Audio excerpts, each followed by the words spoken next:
Assalamu alaikum, dear brothers and sisters.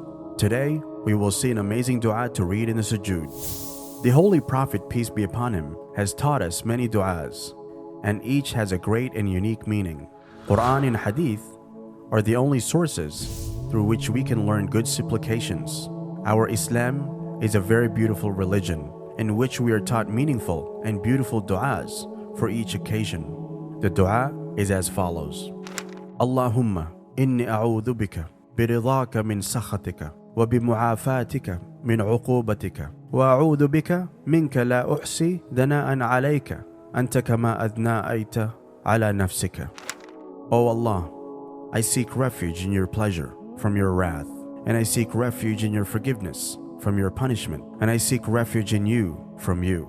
I cannot enumerate your praise. You are as you have praised yourself.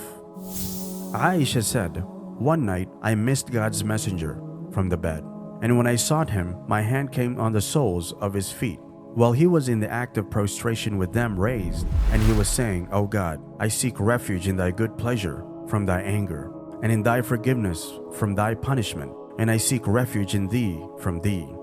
I cannot reckon thy praise. Thou art as thou hast lauded thyself.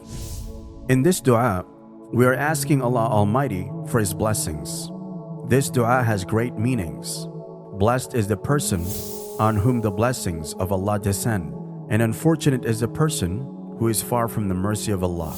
That's why it is necessary to seek protection from the wrath of Allah Almighty.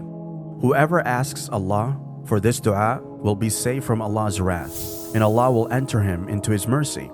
And in this supplication, we say to Allah, O Allah, we cannot praise you as it is right to do so, because we are human beings. May Allah grant us the ability to learn this dua and recite this dua in sujood. Ameen.